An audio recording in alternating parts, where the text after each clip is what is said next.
Selamat sahabat dan selamat pagi bagi kita semua. Ya, kita udah gak terasa kita udah lama banget gak ketemu. Udah berbulan-bulan ya kita gak ketemu ya.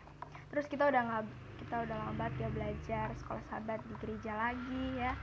Ya, tapi ya kita berdoa aja biar pandemi ini segera berlalu, segera berakhir, sehingga kita bisa datang ke gereja lagi seperti sedia kala dan bisa belajar sekolah sahabat. Nah, pada saat ini kita bersyukur pada Tuhan ya, karena kita masih bisa belajar sekolah sahabat walau hanya sebatas belajar pakai video kayak gini aja. Tapi nggak apa-apa lah ya. Baiklah, sekarang kita mulai aja sekolah sahabat kita. Sekolah sahabat kita pada sepanjang minggu ini berjudul Studi Alkitab dan Doa. Kalau bahasa Inggrisnya ini judulnya tuh Bible Study and Prayer. Ayat hafalannya, ayat intinya terdapat dalam di 2 Timotius 3 ayat 16 dan 17. Yang isinya adalah segala tulisan yang diilhamkan Allah memang bermanfaat untuk mengajar, untuk menyatakan kesalahan, untuk memperbaiki kelakuan, dan untuk mendidik orang dalam kebenaran.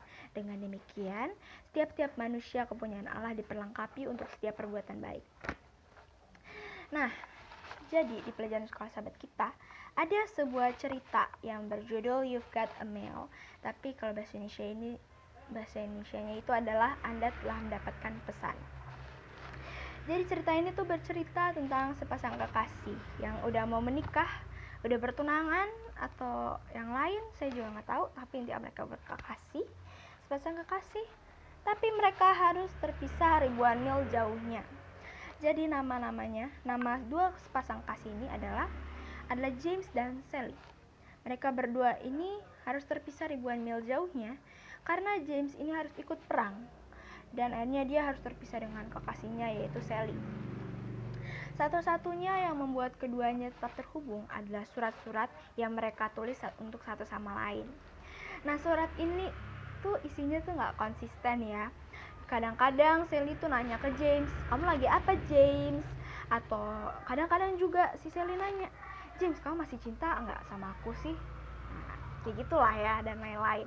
Nah, James ini pasti selalu menulis surat, selalu menulis balasan untuk suratnya. Tapi kadang-kadang sering banget pesannya tuh hilang, atau salah tempat, salah tujuan, atau bahkan salah disampaikan gitu. Nah, pada satu kesempatan ya, si James ini menuliskan surat yang isinya tuh komitmen dia, terus cintanya kepada si Sally, terus kepastian kalau dia bakalan pulang, dia bakalan langsung nikahin Sally, dan kayak begitu, kepastian kayak komitmen dan yang lain kayak begitu. Nah, tapi entah gimana surat itu tuh tersesat, gak tau gimana, tersesat di ruang surat di San Francisco, jauh banget ya kan, jauh banget, dan gak tahu gimana caranya kayak begitu. Surat ini tuh kayak keselip-selip gitu di celah-celah rak di kantor pusat. Nah, intinya singkat cerita, James selesai perang, terus akhirnya dia kembali sama Sally dan mereka berdua menikah. Nah, di anniversary mereka yang 50 tahun, kantor pos yang di San Francisco itu dibongkar. Terus surat yang dituliskan oleh James 50 tahun lebih yang lalu, yang isinya tentang komitmen dia, tentang cintanya dia ke Sally, terus kepastian tuh ditemukan oleh seorang pekerja pos namanya Bob.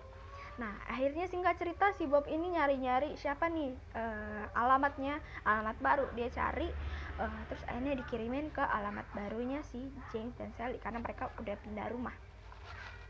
Dan akhirnya Sally pun akhirnya menerima surat itu, dan pas dia baca surat itu tuh dia nangis girang banget, dia nangis senang karena terharu banget. Nah, baiklah, sekarang kita masuk aja ke pelajaran sekolah sahabat. Pelajaran hari sahabat. Untuk pelajaran hari sahabatnya itu berhubungan dengan teks hafalan tentang ayat hafalan kita, yaitu di 2 Timotius 3 ayat 16 dan 17. Jadi di sini pelajaran kita mengatakan kalau kitab suci perjanjian lama maupun perjanjian baru itu adalah firman Tuhan yang ditulis, yang diberikan ilham oleh Roh Kudus ya. Karena orang yang menulis itu diilhami Roh Kudus, terus akhirnya ditulis dan jadilah firman Tuhan begitu. Nah, firman Tuhan ini di firman ini Tuhan telah memberikan kepada kita umat-umatnya itu pengetahuan yang diperlukan untuk menjadi keselamatan kita supaya kita bisa selamat. Kalau di pelajaran hari Minggu, kita disuruh membaca Matius 7 ayat 7 dan 8. Isinya adalah, mintalah maka kamu akan diberikan kepadamu, carilah maka kamu akan mendapat, ketoklah maka pintu akan dibukakan bagimu. Karena setiap orang yang meminta menerima, dan setiap orang yang mencari mendapat, dan setiap orang yang mengetok baginya pintu dibukakan. Jadi di pelajaran hari Minggu ini kita dikatakan kalau kita mau mendapatkan sesuatu, misalnya atau kita mau melakukan sesuatu, misalnya kita mau komitmen mau belajar Alkitab secara teratur, baca Alkitab terus menjalankan apa isi-isi perintahnya tuh, tapi kita nggak bisa sebagai kekuatan sebagai manusia sendiri, kita harus minta bantuan sama Tuhan. Makanya kita harus berdoa minta bantuan sama Tuhan, dan pasti Tuhan bakalan bantu sama kita. Nah, kalau di pelajaran hari Senin, di sini itu adalah jawaban Alkitab tentang kitab suci. Jadi di Alkitab tuh, kitab suci itu apa sih? Nah, di Mazmur 19 ayat 105, kita udah tahu semuanya isinya. Itu di situ dikatakan kalau firman Tuhan itu adalah pelita dan juga terang bagi kita untuk untuk menuntun kita ya di dunia ini sekarang. Terus di Amsal 30 ayat 5, di sini dikatakan kalau firman Tuhan tuh murni, dan di sini juga dikatakan kalau Tuhan tuh adalah perisai bagi kita, bagi orang-orang yang berlindung kepadanya. Di Yohanes 17 ayat 17 dikatakan kalau firman Tuhan adalah kebenaran. Kalau di Ibrani 4 ayat 12 dikatakan kalau firman Allah itu hidup, kuat dan tajam, lebih tajam daripada pedang bermata dua manapun. Firman Tuhan ini bisa memisahkan antara tubuh dan roh, sendi-sendi dan sumsum. Terus firman Tuhan juga sanggup membedakan pertimbangan antara pertimbangan dan pikiran hati kita. Kalau di 2 Petrus 1 ayat 20 ya, itu di sini katakan kalau nubuat-nubuat dalam kitab suci itu nggak boleh ditafsirkan menurut kehendak manusia, menurut kehendak kita sendiri. Karena nubuat itu dihasilkan bukan dari kehendak manusia, tapi dari dorongan Roh Kudus. Nah, kalau di pelajaran kita hari Selasa, refleksi, di sini dikatakan kalau kita harus membangun komunikasi antara dengan kita, komunikasi kita dengan Tuhan dan juga komunikasi kita dengan sama kita manusia. Kalau dengan sama manusia gimana sih? Ya kayak gimana ya, berteman, terus kita harus menjadi terang, kita harus baik, kita harus menjadi terang bagi teman-teman kita, circle pertemanan kita, biar teman-teman kita tahu, biar orang lain tahu kalau kita tuh orang Kristen itu beda ya, kita jadi terang bagi mereka. Kalau dengan Tuhan gimana? Kalau dengan Tuhan ya berdoa dan baca Alkitab ya. Nah, kita lanjut ke pelajaran kita yang hari Kamis. Di sini dikatakan kalau kita harus menghabiskan waktu kita berkomunikasi dengan Tuhan seperti kita menghabiskan waktu dengan sahabat kita. Nah, kalau supaya hubungan kita dengan Tuhan tuh tetap hidup, supaya tetap nyambung, gak putus, kita harus meluangkan waktu secara teratur untuk memelihara hubungan kita dengan Tuhan. Nah, kalau kita berkomunikasi dengan teman kita, dengan sahabat kita tuh kayak gimana sih, kayak WA ya, telepon dan lain-lain ya, banyak banget media sosial yang udah bisa digunakan. Tapi kalau komunikasi dengan Tuhan gimana? Nah, seperti yang tadi kita bilang ya, yang seperti saya bilang tadi, kita bisa baca Alkitab dan juga berdoa. Nah, kalau di sini katakan kalau semakin banyak kita menghabiskan waktu dengan Tuhan, maka kita akan semakin tahu kehendak Tuhan tuh gimana. Tuhan mau gimana, biar Tuhan mau saya gimana, biar kehidupan saya gimana, kelanjutannya gimana. Supaya kita tahu gimana kehendak Tuhan kepada kita. Terus hasilnya kita tuh pengen menjadi lebih seperti Yesus. Saya pengen jadi seperti Yesus, karakter saya pengen menjadi lebih dekat pada Yesus. Nah, terus di sini juga dikatakan kalau doa kita bakalan menjadi ekspresi kepercayaan kita kepada Tuhan. Di sini dikatakan kalau Alkitab penuh dengan pesan dari Tuhan untuk kita, Dan tidak hanya untuk memberitahu kita apa yang harus kita lakukan, tapi untuk mendorong kita dan menguatkan iman kita juga. Ada pesan dalam Alkitab yang mengatakan kalau kita tuh adalah anak Allah. Nah, karena kita adalah anak Allah, maka kita bakalan dibantu Allah. Kita akan dibantu oleh Tuhan, maka kita hanya perlu meminta sama Tuhan. Kita hanya perlu belajar firman Tuhan, meminta kepada Tuhan biar firman yang telah kita baca, telah kita pelajari bisa kita ingat terus, bisa kita tanamkan dalam hati dan pikiran kita, dan kita hidupkan dalam kehidupan kita, dan Tuhan bakal mengubahkan kita. Nah, pelajaran kita yang terakhir, di hari yang terakhir, hari Jumat, tuh menerapkan. Di sini tuh langkah-langkah kita untuk supaya kita bisa lebih dekat kepada Tuhan, melakukan percakapan dengan Tuhan, melakukan komunikasi dengan Tuhan dengan baik. Jadi langkah pertama, kita tuh harus meluangkan waktu kita untuk berdoa dengan Tuhan ya. Kita harus banyak meluangkan waktu untuk berdoa, karena berdoa adalah sangat penting, dan berdoa adalah seperti nafas bagi orang Kristen ya.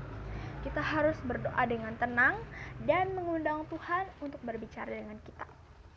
Langkah kedua, kita belajar firman Tuhan. Kita baca Alkitab. Nah, kita berdoa sebelum dan setelahnya kita baca Alkitab. Sebelum kita minta sama Tuhan biar Tuhan memberikan kita Roh Kudus. Biar Roh Kudus nanti bisa menuntun kita apa saja yang kita baca, bisa kita ingat terus, bisa kita hidupkan dalam kehidupan kita. Kalau setelahnya kita minta sama Tuhan lagi, biar apa saja yang kita baca, apa saja yang kita pelajari nih bisa kita hidupkan dalam kehidupan kita, dan kita bisa semakin dekat kepada Tuhan. Nah, di sini dikatakan setelah kita baca Alkitab tuh ada beberapa pertanyaan yang harus kita renungkan. Yang pertama tuh kita renungin nih, ada nggak ya instruksi yang harus kita ikuti tadi dalam waktu kita baca Alkitab? Ada nggak ya instruksi biar kita kayak gini, biar kita semakin dekat kepada Tuhan, kita semakin karakter kita semakin mencerminkan karakter Kristus? Ada nggak ya? Kalau ada, berarti kita harus hidupkan, berarti kita harus turuti ya, kita harus turuti instruksi itu dan menghidupkan dalam kehidupan kita. Terus selanjutnya, ada nggak ya janji yang bisa kita klaim? Kan banyak ya janji di Alkitab. Ada janji kita bakal disembuhin kalau sakit, kita nggak bakal kelaparan, jangan takut, dan lain-lain. Nah, banyak banget ya janji Tuhan, ada ribuan, ada 3.000-an kalau nggak salah, banyak banget. Dan pasti kalau kita baca Alkitab tuh ada janji yang bisa kita klaim. Jadi kalau besok kita atau hari ini kita punya permasalahan, terus kita ingat, oh iya, Tuhan ada janji Dia bakalan melepaskan kita dari segala permasalahan hidup kita, dan bakalan memberikan jalan keluar bagi kita. Terus waktu kita baca Alkitab, ada nggak ya bagian-bagian, ada nggak ya ayat-ayat yang memanggil kita, membujuk kita untuk memuji atau berterima kasih kepada Tuhan untuk sesuatu? Ada nggak ya? Kan banyak ya, kita harus berterima kasih kepada Tuhan, banyak banget. Contohnya kita masih bisa hidup tuh, kita harus berterima kasih sama Tuhan karena kita masih hidup, karena nafas hidup yang masih diberikan Tuhan, masih dipercayakan kepada kita.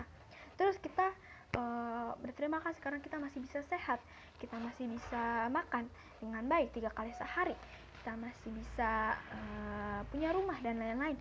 Banyak banget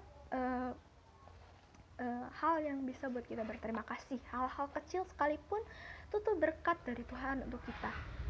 Terus ada nggak ya contoh untuk diikuti? Contoh diikuti apa aja sih? Misalnya sifat-sifat dari tokoh-tokoh dalam Alkitab, banyak banget. Contohnya adalah Musa tuh sabar banget, berarti kita itu adalah contoh yang harus kita ikuti, berarti kita harus ikut sabar. Yosua itu berani, dia jujur, terus berarti kita harus ikut, kita hidupin juga, berarti kita juga harus berani, kita harus jujur. Ada banyak banget tuh tokoh-tokoh dalam Alkitab, terus sifat-sifatnya yang baik kita ingat, kita hidupkan dalam kehidupan kita masukkan supaya karakter kita menjadi lebih baik, dan karakter kita bisa semakin lama bisa mencerminkan karakter Kristus dan menjadi terang di kehidupan kita. Terus ada aturan nggak atau nasihat untuk membimbing hidup saya? Kayak misalnya ya nasihat ya biar kita bisa semakin baik, bisa semakin dekat kepada Tuhan. Tuh kalau ada berarti kita harus mengikuti ya, jangan dilanggar. Itu kita harus mengikutinya biar kita bisa semakin dekat kepada Tuhan, dan ya biar kita komunikasi kita dengan Tuhan tuh biar pol banget gitu ya. Terus di sini dikatakan ada langkah selanjutnya. Apa pesan yang Tuhan berikan untuk saya di pasal-pasal yang saya baca? Ada nggak ya? Terus apa yang Tuhan pengen katakan kepada saya lewat firman Tuhan? Karena pasti Tuhan karena firman Tuhan kan ya seperti yang kita tahu ya tadi ya, untuk memperbaiki kesalahan, memberikan pengetahuan. Jadi pasti Tuhan memberitahu kita, pasti Tuhan ada pesan dari Tuhan untuk kita secara tersirat dari firman Tuhan, yang biar Tuhan dari Tuhan untuk kita keluar dari permasalahan kita. Terus langkah selanjutnya, langkah terakhir, kita renungin lagi bagaimana saya bisa hidup berbeda hari ini, supaya saya bisa hidup dalam terang dalam Kristus, supaya orang-orang lain bisa melihat kalau saya tuh anak Kristen, orang Kristen, dan orang-orang bilang, oh orang Kristen ternyata baik gitu. Gimana? Berarti kita harus minta sama Tuhan ya. Seperti yang tadi di Matius 7 ayat 7 dan 8, kita harus minta sama Tuhan. Kita harus meminta sama Tuhan biar kita bisa hidup dalam Tuhan dan terang, biar kita bisa hidup seturut dan kehendak Tuhan. Nah, baiklah. Sekian pelajaran sekolah sahabat kita pada sahabat ini. Semoga pelajaran ini bisa menjadi kita ingat terus, bisa menjadi pedoman dalam hidup kita. Kita ingat, kita tanamkan dalam hati dan pikiran kita, terus kita hidupkan dalam kehidupan kita aplikasikan dalam hidup kita, supaya perkataan, perbuatan, dan juga tingkah laku kita bisa seturut dan kehendak Tuhan dan berkenan di hadapan Tuhan. Nah, baiklah, sampai situ aja. Dadah. Semoga kita bisa cepat ketemu. Oke, dadah.